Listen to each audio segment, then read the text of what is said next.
मुख्तारे कायनात हैं, जो चाहो मांग लो।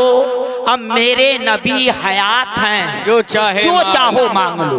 मेरे नबी हयात हैं, जो चाहो मांग लो। इस दर्जा है मुबारको मसऊद ये घड़ी, इस दर्जा है मुबारको मसऊद ये घड़ी। वो महवे इल्तिफात हैं, जो चाहो मांग लो। वो महवे इल्तिफात हैं, जो चाहो मांग लो। आंखों का नूर हो कि दिलों का सुरूर हो, आंखों का नूर हो कि दिलों का सुरूर हो। वो असले कायनात हैं, जो चाहो मांग लो।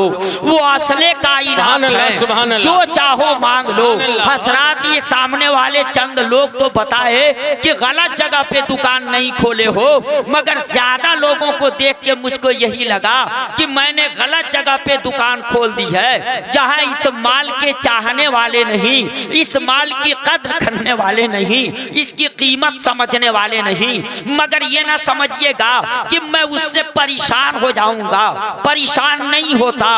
अपने दिल को ये कह करके तसल्ली दे लेता हूं कि माझी तेरी कश्ती के तलबगार बहुत हैं, माझी तेरी कश्ती के तलबगार बहुत हैं। इस पार अगर कम है तो उस पार बहुत हैं, माझी तेरी कश्ती के तलबगार बहुत हैं। इस पार अगर कम है तो उस पार बहुत हैं। जिस शहर में शीशे की दुकान खोली है तूने, जिस शहर में शीशे की दुकान खोली है तूने, उस शहर में शीशे के खरीदार बहुत हैं। उस शहर में शीशे के खरीदार बहुत हैं। नारे तकबीर आपको, नारे रिसाला, अल्लामा कमरुद्दीन साहब की बिला बसैया।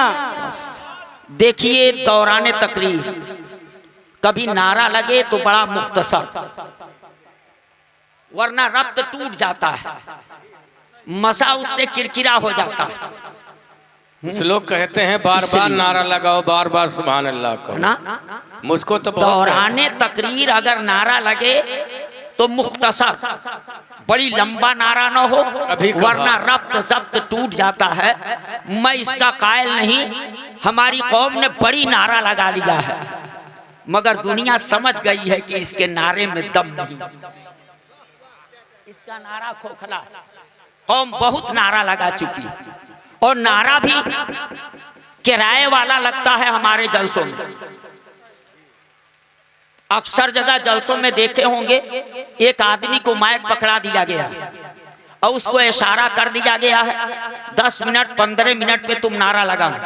मैं सोचता हूं जलसे में वो एक समझदार बैठा है का, बाकी सब बेवकूफ हैं, उनके पल्ले बात नहीं पड़ रही है, वो नहीं समझ रहे हैं। अरे मजा तो उस वक्त आता जब इधर वाला नारा लगाता, 10 मिनट के बाद उधर वाला नारा लगाता, तब बात समझ में आती कि समझ के नारा लगा रहा है, बात उसके दिल को छू गई है तब नारा लगा रहा है, ये बात उसको अच्छी लगी है तब नारा लगा रहा है। जिसको माइक पकड़ा दिया गया वो तो पता चला किराए वाला है, उसको ड्यूटी दी गई है, समझो या ना समझो, बात अच्छी हो या अच्छी ना हो, हर 10 मिनट एक बार। तो हमारी कौम कब तक किराए के नारे से काम चलाएगी, अब कब तक ये खोखला नारा लगाएगी? मैं इसका कायल नहीं हूं, और कहीं तकरीर में नारा लगवाने के लिए करता भी नहीं। चाहता ये हूं कि जो बात मैं कहूं वो सामने वाले को समझा सकूं। एक भी इंसान अगर समझ गया, अपनी जिंदगी को संवार लिया, तो हो सकता है वही मेरी नजात का जरिया बन जाए, वही मेरी मगफरत का सबब बन जाए। मैं ये सोच के तकरीर करता, इसलिए चाहता कि आप लोग दिलो दिमाग की हाजिरी के साथ थोड़ी देर मुझे समाप्त कर लें। मैंने कुरान मुकद्दस की आयत मुकद्दसा, जिसको आज के लिए सरनामे बयान करार दिया, मैं क़याम गाह से तकरीर सुन रहा था। उस तकरीर को सुन करके मैंने ये मौजूए सुखन बनाया और इस आयत मुकद्दसा को आज के लिए सरनामे बयान करार दिया।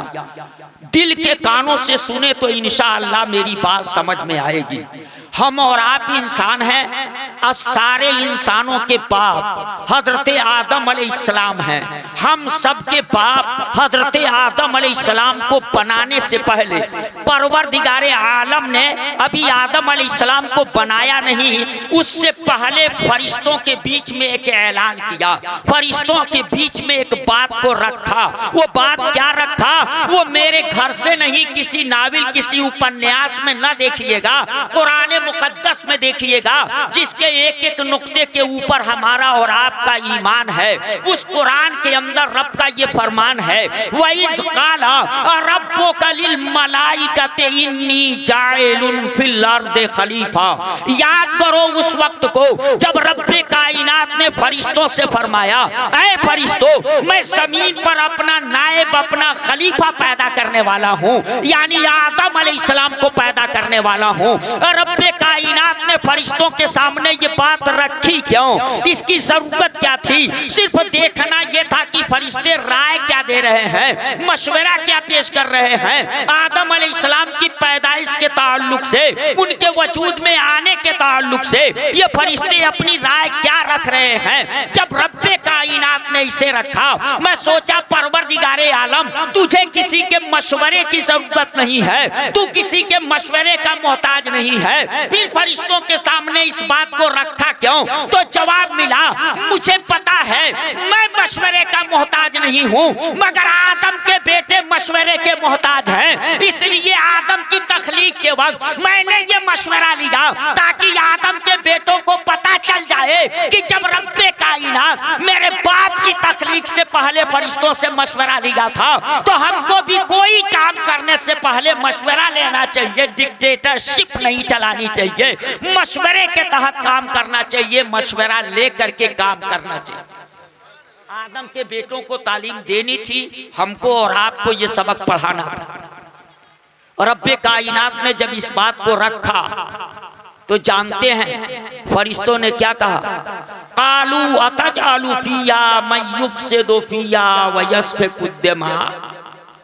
फरिश्तों ने कहा, है अल्लाह, तू उसको पैदा करेगा जो जमीन पे जाके फसाद बर्पा करे, तू उसे पैदा करेगा जो जमीन पे जा करके खूरेसी करे, जो जमीन पे जा करके फसाद बर्पा करे। गोया फरिश्तों ने ये कहा कि उनको न पैदा कर, वो जाएंगे जमीन पर, उनकी औलाद होगी, वो फितना पैदा करेंगे, वो फसाद बर्पा करेंगे। मैं सोचने लगा, फरिश्तों अभी आदम बने नहीं, तुमको पता कैसे चल गया कि ये पैदा किए जाएंगे और दुनिया में जाकर के ये फसाद बर्पा करेंगे, तुमको ये पता कैसे चला? तो जवाब मिला कि जिन्नातों के ऊपर उनको तजर्बा हो चुका था।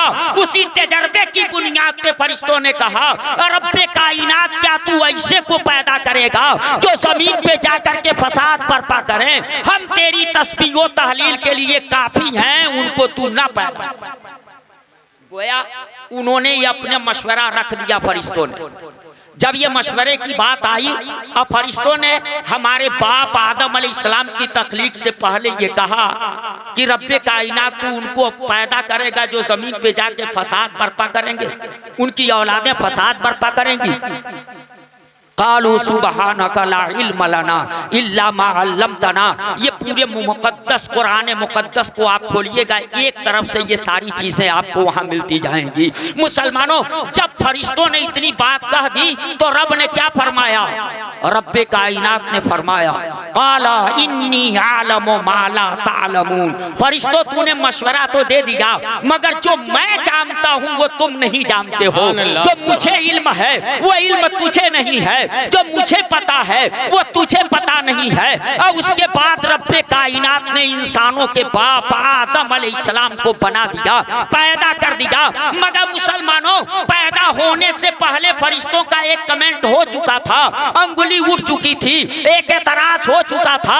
आप गौर कीजिएगा, हमारे बाप आदम अलैहिस्सलाम की तखलीक से पहले फरिश्तों ने कहा था तू ऐसे को न पैदा कर, मगर अब रब्बे कायनात साबित करना चाह रहा था, फरिश्तों इन्हीं के बारे में तूने कहा था उनको न पैदा किया जाए, जमीन पे जाकर के फसाद बर्पा करेंगे। मगर आओ मुकाबला करा दिया जा रहा है, आओ मुआसना करा दिया जा रहा रहा है, तुम बरतर हो कि ये बरतर हैं, तुम बेहतर हो कि ये बेहतर हैं। अब मुआसना कराने की बारी आई, मुकाबला कराने की बारी आई। ये मुकाबला मैं इसलिए कह रहा हूँ कि आज हम और आप भी मुकाबला करते हैं। मुकाबला किस मामले में? बिल्डिंग बनाने में मुकाबला करते, गाड़ी खरीदने में मुकाबला करते, बैंक बैलेंस करने में मुकाबला करते, जमीन खरीदने में मुकाबला करते, जायदाद इकट्ठा करने में मुकाबला करते, कपड़ा सिलवाने में मुकाबला करते। मुसलमानों इन सब सारी चीजों में तो हम मुकाबला करते हैं, मगर आओ हमारी बरतरी दौलत के ऊपर नहीं है,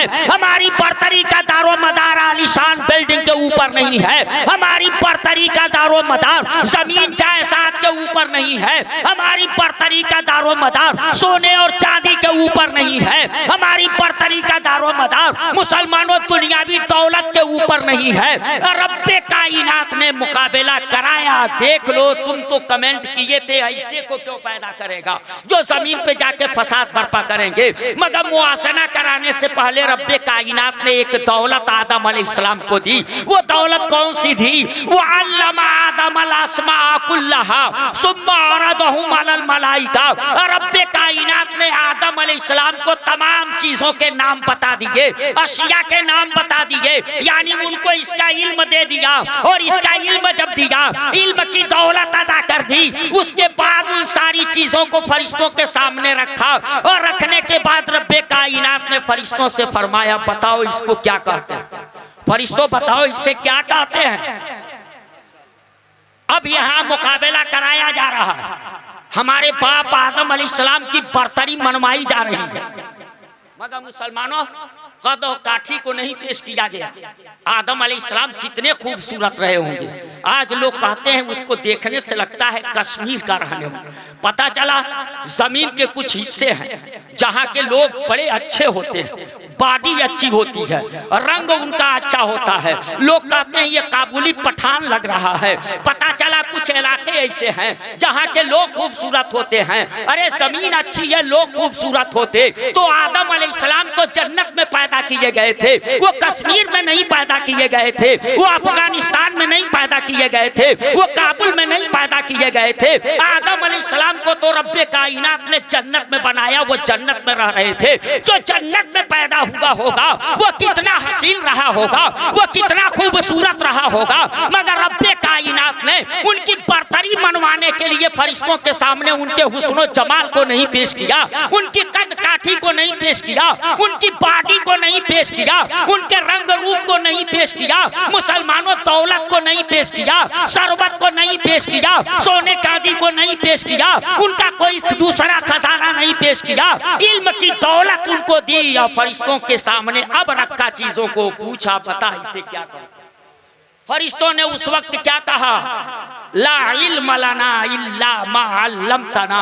उन्होंने कहा हमें इसका इल्म नहीं, हम नहीं बता सकते इसको क्या कहते हैं, हमको नहीं पता इसे क्या कहते हैं, हमको नहीं मालूम कि इसे क्या कहते हैं। तो उसके बाद आदम अलैहिस्सलाम की तरफ इशारा हुआ।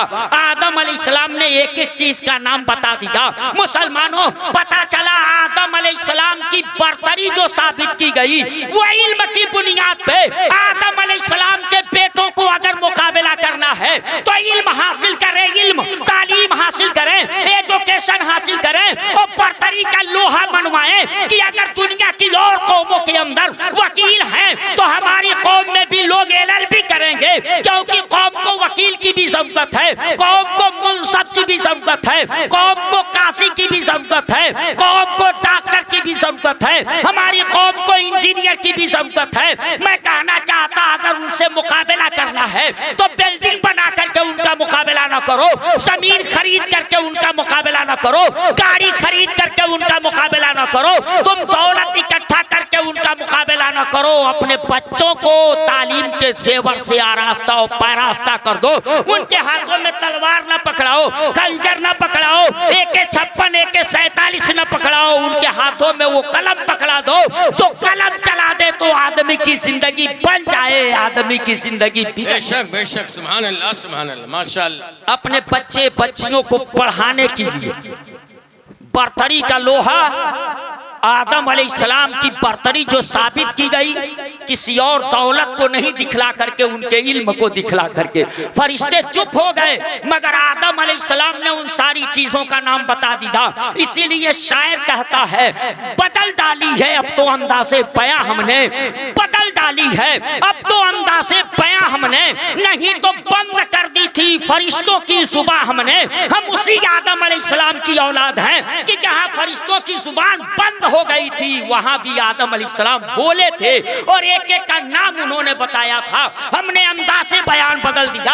आज दुनिया में हम मुकाबला करा रहे हैं सारी दुनिया की चीजों के मुकाबले में ला करके, मगर हमारे बच्चे आज तालीम से काफी दूर है, कोसों दूर है।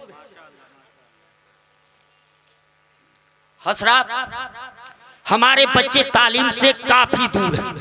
इसलिए मैं आप लोगों से कहना चाहूंगा कि आप लोग कोशिश कीजिए, ये जलसे रोजाना नहीं होते। जलसा कराने वालों से जाकर के मिलिएगा तो आपको पता चलेगा कितने दिन उनको जूतियां चटकानी पड़ी होंगी तब ये जलसा हुआ। आप उनसे बाद में मिल करके मालूम कीजिएगा ये लाइट, माइक, ये टेंट कितना रुपया लगा इस कमर तोड़ महंगाई के जमाने, तब जाकर के ये जलसा हो रहा है।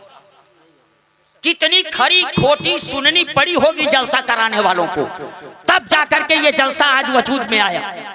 और जलसों को लोग दिल बहलाने का जरिया समझ लेते हैं।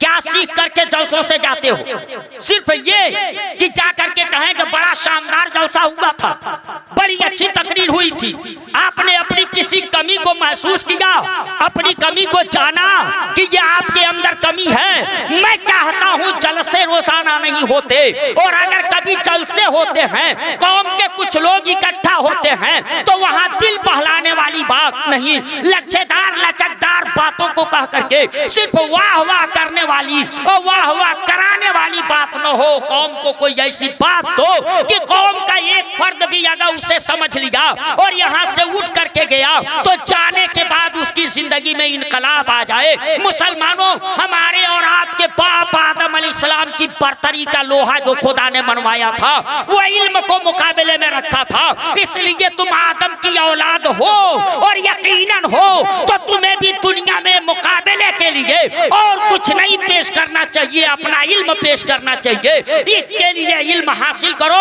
एजुकेशन हासिल करो। मेरे पास टाइम नहीं है, बस एक बात मैं बताऊं, आप दौलत दे दीजिए, सरवत दे दीजिए। बड़े बाप का बेटा है, एक हिंदी का कवि बोला है, वो क्या कहता है हिंदी का कवि, रूप यौवन संपन्न विशाल कुल संभवा, रूप यौवन संभव, यानी रूप जवानी में हर आदमी खूबसूरत लगने लगता है। जब चढ़ता शबाब होता है ना तो उस वक्त आदमी खूबसूरत लगने लगता है। तो रूप यौवन संपन्न, यानी नौजवान का रूप हो खूबसूरत भी हो, और संपन्न वो संपन्न और खुशहाल हो, माली पोजीशन उसकी मजबूत हो। और रूप यौवन संपन्न विशाल कुल संभवा, बड़े खानदान में जन्म लिया हो, बड़े बाप का बेटा हो, यानी खूबसूरत भी है, बॉडी भी अच्छी है, रंग रूप भी अच्छा है, और सिर्फ इतना नहीं माली पोजीशन भी मजबूत है, चलने के लिए गाड़ियां उसके पास है, जमीन जायदाद उसके पास है, रहने के लिए आलीशान बिल्डिंग है, यानी संपन्न और खुशहाल भी है। विशाल कुल संभवा, अब बड़े खानदान में जन्म लिया है, बड़े बाप का बेटा है, ये सारी चीजें उसके पास हैं, मगर वो कभी कह क्या रहा है, और रूप यौवन संपन्न विशाल कुल संभवा विद्याहीना न शोभन्ते निर्गंध यौवन किंसुका। वो कहता है अगर विद्या नहीं प्राप्त किया है, अगर एजुकेशन नहीं हासिल किया, अगर तालीम नहीं हासिल किया, तो ऐसा इंसान जो खूबसूरत भी है, बॉडी भी अच्छी है, और वो इंसान माली एतबार से भी मजबूत है, बड़े बाप का बेटा है, ये सारी चीजें हैं, मगर एजुकेशन नहीं है, तालीम नहीं है, विद्या नहीं ग्रहण किया है, तो उस इंसान की मिसाल क्या है? रूप यौवन संपन्न विशाल कुल संभवा विद्याहीना न शोभन्ते निर्गंध यौवन किंसुका। कहा वो सेमर के फूल की तरह से है, इसलिए कि सेमर का फूल जो होता है सारे फूलों में उसका पेड़ सबसे बड़ा होता है, वो सेमर का फूल बड़ी बुलंद खूबसूरती पे होता है, बड़ा भड़कदार होता है, रंग उसका बड़ा भड़कदार होता है। मुसलमानों, वो कहता है कभी ऐसा इंसान जो तालीम नहीं हासिल किया है, खूबसूरत भी है, संपन्न भी है, बड़े खानदान में जन्म लिया है, बड़े बाप का बेटा है, ये सारी दौलत है, मगर पढ़ा लिखा नहीं है, तो वो सेमर के फूल की तरह से है। और सेमर का फूल कभी किसी के गले का हार नहीं बनता, कभी किसी की जीनत नहीं बनता। इसलिए अपने बच्चों को अगर बनाना है तो सेमर का फूल न बनाना, अपने बच्चों को तालीम के सेवर से आरास्ता करके उन्हें गुलाब का फूल बनाना, ताकि स्टेजों की जीनत बन जाए। अगर तूने तालीम अपने बच्चों को दिया तो वो बच्चे समाज के गले का हार बन जाएंगे, और अगर नहीं दिया तो वो सेमर के फूल की तरह से रह जाएंगे। इसलिए मैं आपसे कहूंगा मुसलमानों, तालीम पे इस कौम को जोर देने की जरूरत है। जमाना बड़ा नाजुक आ रहा है, कौम के बीमारों का इलाज कौन करेगा, कौम के लोगों का मुकद्दमा कौन देखेगा, कौम के मरीजों का सही इलाज कौन करेगा। इसके लिए हमें डॉक्टर की भी जरूरत है, मास्टर की भी जरूरत है, इंजीनियर की भी जरूरत है, हमें वकील की भी जरूरत है। इसलिए कौम के लोग फैसला कर लें, हम अपने बच्चे को आलिम भी बनाएंगे, अपने बच्चे को हाफिज भी बनाएंगे, अपने बच्चे को वकील भी बनाएंगे, अपने बच्चे को इंजीनियर भी बनाएंगे, अपने बच्चों को डॉक्टर भी बनाएंगे, ताकि जिस शोबे में ढूंढा जाए उस शोबे में हमारा भाई नजर आए, हमको कोई दिक्कत न हो, कोई परेशानी न हो। इसके लिए तालीम पर जोर देना जरूरी है। यहाँ बच्चियों की तालीम का इंतजाम होगा। मैंने ऐलान सुना कि उनकी दस्तार होगी, यानी उनको रिदा दी जाएगी। मुझको बड़ी खुशी हुई कि जहां बच्चों की तालीम का इंतजाम है वहीं बच्चियों की तालीम का भी इंतजाम है। आप अपने बच्चे और बच्चियों को इल्म के जेवर से आरास्ता कीजिए। ये जमाना तरक्की का है। इस जमाने में जिसके हाथ में दानिश का चिराग होगा, हुनर का चिराग होगा, वही दुनिया के पुरपेच राहों से गुजर सकेगा, वही कामयाबी की मंजिल तक पहुंच सकेगा। इसलिए आप लोगों ने इतनी देर तक मुझे बर्दाश्त किया, मैं इसके लिए आप लोगों का शुक्रगुजार हूं। मेरी कोई बात किसी की समझ में नहीं ना आई? आइए समझ में। चलिए माशाअल्लाह, अगर समझ में आई है तो दुआ है अल्लाह रब्बुल इज्जत उस पे हमको भी और हमारी कौम को भी उस पे अमल की तौफीक अता फरमाए। उलमा की लंबी लिस्ट है, मेरे पास वक्त कम है, उतने ही वक्त की इजाज़त हमको मिली थी। मैं उतनी देर आपके सामने हो सकता है उससे कुछ ज़्यादा भी आपका टाइम ले लिया, तो इसके लिए मैं आपसे माजरत चाहूँगा। व आखिर दावाना।